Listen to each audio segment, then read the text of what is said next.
Allora, salute, buonasera. Voglio. Allora, tu si canti, suoni, sei stato vicepresidente dell'università, hai una massa, si può chiaccio, lavori in corti, poco fa, giorni fa, era in Asia, in India, non so. Singapore, Saigon. Vabbè, dunque viaggi assai. E avevo tempo dunque per studiare queste cose che pare non viste, i suoi fondi. Allora, a vola in capo, dunque può viaggiare di nuovo, può viaggiare a tempo a te. Dunque, questo è un piacere, un viaggio da memoria, un viaggio dell'immaginario, un viaggio in cultego e ora con la traccia che noi faremo oggi di nuovo, potremo spartire di nuovo a distanza, sono interessati di nuovo. Insomma, ricordo bene, devo trovare sa facendo mica tanto la traccia nuova, diciamo, per il primo lavoro che ti hai fatto, quello, diciamo, di raccolta, di studio. Come sei passato? Come ti sei interessato? Allora, la prima risposta alla tua domanda, 25 anni fa, quando si studia a vola o a cultura corta, cerchiamo di raccogliere elementi che ci parevano in pericolo perché sparivano a poco e avevamo noi studenti di studi corsi un dovere di andare a salvare ciò che fermare di questa memoria, di questa cultura, eccetera. Allora è vero che la priorità è andare e di salvare l'oggetto, come si dice qualcosa di viso che non possiamo pedare e almanacare. E ciò che abbiamo fatto. Il problema è che una volta almanacato è fermato l'armadio. È stata prima a fare un po' di racconti che sono stati presi, ma sono stati pubblicati, la mia tesi all'inizio che li ho raccolti, ma dopo c'era difficoltà perché non si può mica editare tutto ciò che sorti e per questo ho cercato un nemico marcante, un amico diverso di poter pubblicare di modo commerciale l'affare qui, si possono fare di cultura, quindi di cultura collettiva, animali di pubblicare affari che vengono dall'altro, che non passa mica per un altro, che si è rubato come da rubare le canzoni nei tempi. Dunque, ma la priorità era questa qui, 25 anni fa, quando abbiamo principiato era questa qui. E la risposta a questa domanda qui. Dopo, come mi è venuta a me, mi è venuta perché sono nato in un ciotolo, che babbo era capivolaggio e all'epoca, come ogni volta che c'era un temporale, l'elettricità si non dà via. Dopo ci fermavo davanti a un cammino che e babbo contaia e qui sul gusto sicuro è fermato un giudice, è fermato una memoria, è fermato. Ma dopo è sparito qua a scuola e tutto qua. Scusa, contava, come contava? Aveva un libro? No, era un contava a poco. Ed era i voli di conto babbo. Allora io dovevo chiamare le conti del 1001 a battezzate così, ma erano i voli popolari, d'altronde si ritrova in mondo usano, ma queste versioni che gli agricoltori erano comunque davvero un usuccio che ritrova. Una relazione con il territorio? No, a vola no, a vola si passa in un certo tempo, in certi luoghi. Potremmo fare, perché io confondo favola, leggenda, racconto, mito, fino a confondo. Le finzioni, manca le finzioni. Le finzioni, ci manca le finzioni. Aveva 18 anni. Sì, a quantunque. Ma bon, anche Lévi-Strauss, un famoso antropologo, ha vinto la sua vita, dice che non c'è mica fa differenza tra un mito e una leggenda. Di Mesino, non so più se si dice Lévi-Strauss o di Mesino. Com'è? Perché i classifici di questi racconti qui sono stati fatti dalla letteratura, dalla filosofia. Allora, i paroli non sono mica neutri, nascono da una cultura tanti secoli, da tanti anni, e la scrittura ha fatto che la filosofia ha incalcato subito questi racconti qui, all'epoca di Platone, all'epoca di Greci antichi, con la parola mythos. Che entriamo appena affari scientifici, ma questa maniera di incalcare, di operare uno scarto tra un logos e un mythos ha aiutato per un lungo tempo tutta pensata magica, mitica, in un mondo di bugie. Dunque, so capisco c'era una banda a letteratura e l'altra banda a filosofia. Perché la letteratura dopo si è giocata di concetti di filosofia. Nella filosofia è cominciata a fare questa spartizione qui, perché ci voleva ricercare una città virtuosa, una città che potesse fare onore ai suoi abitanti e dunque tutto ciò che tocca al mitico, perché il mitico è un mythos, è stato reittato come bugia. Non si può mica costruire una città, non da bugia. Boh, fuori in Corsica no, perché in Corsica è fermato il mitico. ma dunque non si può mica costruire una città, non da bugia. Dunque tutto ciò che tocca a vola e dopo un greco, il mythos ha dato in latino favola, che ha dato a vola, a fabula. E dopo c'è venuto forse questa maniera di spiegare la produzione di letteratura che sia a bocca o scritta e chi pensasse alla letteratura e sa se la parola letteratura, no? Allora, c'è venuto dopo. Dopo i greci di noi hanno inventato la retorica, la maniera di studiare di noi un discorso e tutto, e così che si è potuto studiare questi racconti qui e di cercare di classificare. Bon, la mitologia aggiunge tutto, è un po' come una compilazione. Oggi vediamo tutto ciò che è stato registrato e abbiamo una compilazione di musica, di canti e una volta che sono abboligiati così, bon, non c'è mica a cercare quello che ha cominciato da Iadini a Lovo, è tutto abboligiato. È stato di nuovo così per i racconti che sono diventate mitologie, storie di dei che possono essere diverse e possono contrastarsi, ma di noi essere in opposizione, sapendo che un babbo di tal Dio poteva essere in una certa versione era tal Dio, ma non traversione era un altro Dio, e questa era l'oralità che era stata messa insieme, abboligiata in questa mitologia. Ma dopo gli studi che sono stati fatti di modo poetico, perché la poesia è anche con l'oralità, ma di nuovo con la scrittura e a cavallo, ha cominciato a studiare questi racconti e a classificare.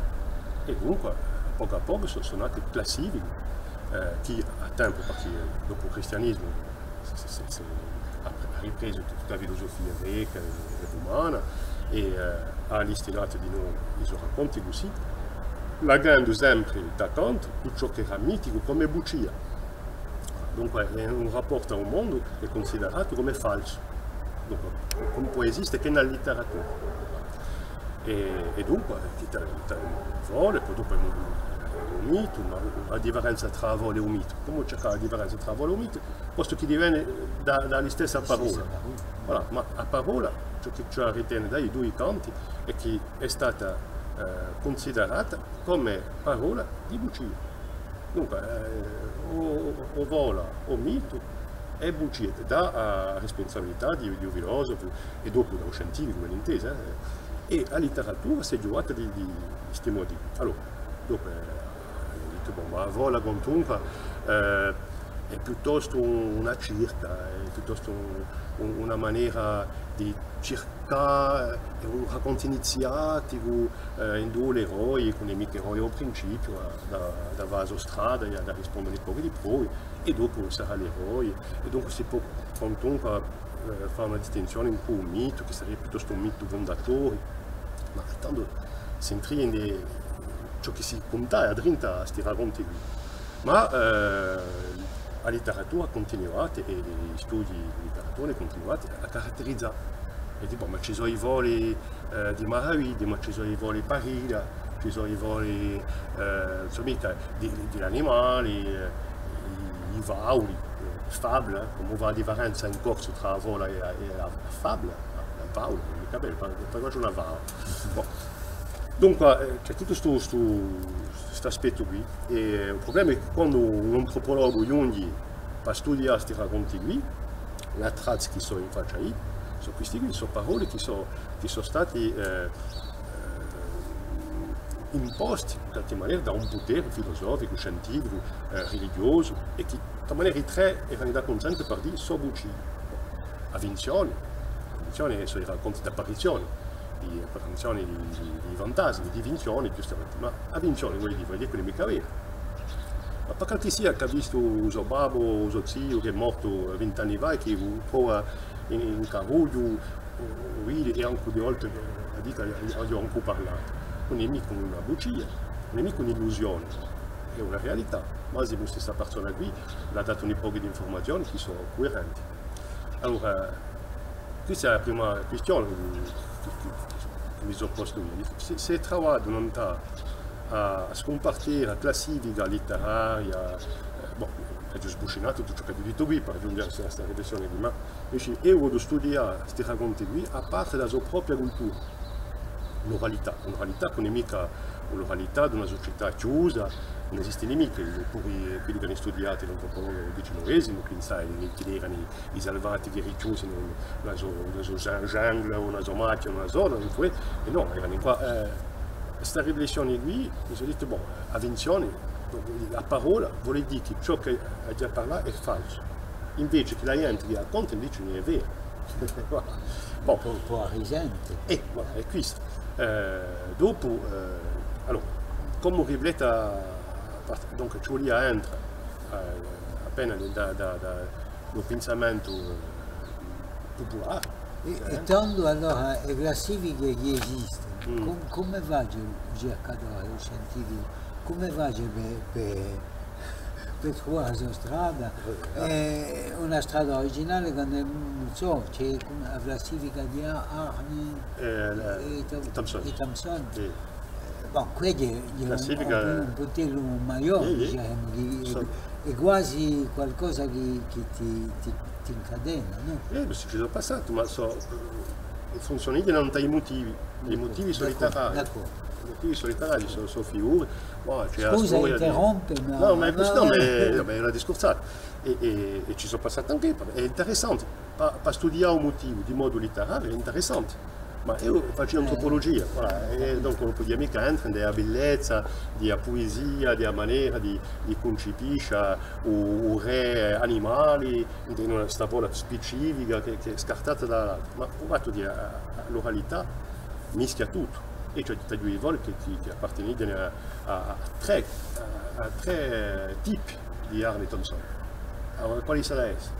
Di scegliere io, se deve essere la principessa presa da un mago. Se Leona va siamo un motivo, donc la diversità faccia che impedisce questa classifica di noi. Allora, ma tutto il campo letterario lavora in questa fase qui, ed è interessante per gli studenti e per gli scolari e anche per riflessioni poetiche.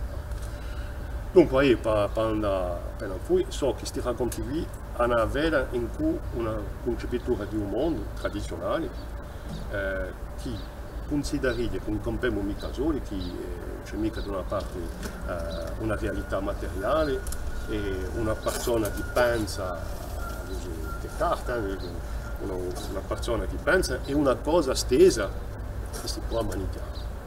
Ma il problema è che come dice a fare qui da un punto di vista scientifico, senza cascare nell'esoterismo. Chi mi ha salvo in senso qui è stata la mesologia di Berck, che è venuto qui, che ripetendo i discorsi appena più antichi, perché la mesologia è del XIX secolo, dopo la gatta cascata, ma che dicevano, la mesologia è isola arnese e tutto, non c'è mica entra.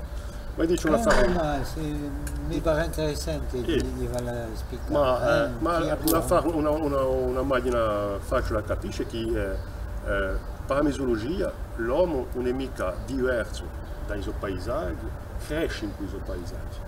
Vuol dire che la natura non è mica l'uomo. Perché uno dei lati del nostro lavoro, del nostro programma, è la relazione tra la vola e il diritto. Allora, c'è mai lui.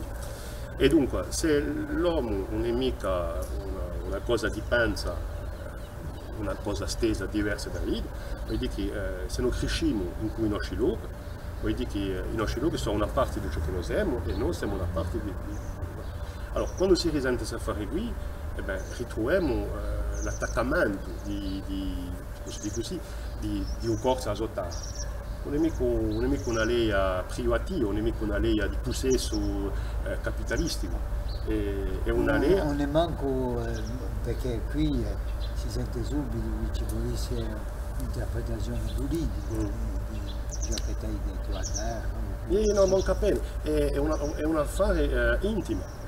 È una maniera, la gente sente che stare soli, stare in faccia, non è mica meglio. Perché gli dico che è meglio? Perché faccio parte di ciò che gli so. E io faccio parte di ciò che perché se ti hai una responsabilità. Allora, da un punto di vista politico, avere oggi in qua tutto il discorso ecologico, voilà. Ma da un punto di vista antropologico, di poter concepire che la natura non è mica natura, e l'uomo non è mica l'uomo, e c'è una linea, c'è un intreccio forte tra la persona e ciò che i paesaggi. La mesologia parla dei paesaggi, non è mica un spazio solo, non è mica un territorio, sui paesaggi vuol dire qualcosa che è stato integrato dalla mente, dall'immaginario, dalla memoria e tutto questo. Dunque, una volta pensato a fare qui, allora, chi entra in questo mondo qui, tutto ciò che tocca ai morti, tutto ciò che tocca agli animali che parlano, ai dio che scombattono in tanta terra, tanto abbiamo un'altra fare. Allora, la mesologia permette di concepire un mondo dell'uomo fatto da due mezzi. Mesologia è un mezzo, due mezzi, allora quali si servono? Per mettere a me. Un mondo dell'uomo è fatto da un mezzo visibile e da un mezzo invisibile. Non può mica dire che un mezzo visibile sia questo qui, che un altro mondo lontano, ci sarebbe un mondo di morti, no, è lo stesso luogo. La sola fare è che non lo vediamo mica. Non vuole mica dire che qui in giro non ci sono mica morti, antenati, qualche divinità o a fare. E qui c'è la pensamento magica, il pensamento magico, e la pensata magica, e la pensata mitica, che concepisce un mondo come animato, mica solamente dall'uomo. Dunque, il visibile e l'invisibile sono mica spiccati. Sono spiccati sollevato dai sensi, vedi che non sono mica capaci di vedere forza uno spirito che è qui, ma in certe condizioni tanto vivo. E o usando, o mi faccio toccare. E dunque vuol dire che in certe condizioni c'è una trasgressione tra un mezzo visibile e un mezzo invisibile, e invece non da un mezzo invisibile a un mezzo visibile. La persona che dorme, che soniglia e che fa un sogno di mazzero, che faccia? È francato, è passato da... o allora è un manco all'orlo di questi mezzi qui, tra un mezzo visibile e invisibile. E tutti questi racconti qui, attenzione, un mito, alle leggende, sono racconti che esprimono questa trasgressione qui, da un mezzo all'altro. Questa è una teoria a me, ma apparemment non è mica troppo. E dunque ci più da incontro i credenze popolari. Se non consideriamo giustamente che i credenze popolari sono cucini, ritroviamo la pensata scientifica e filosofica, e dico, sono cucini, non niente a che vedere con il nostro mondo.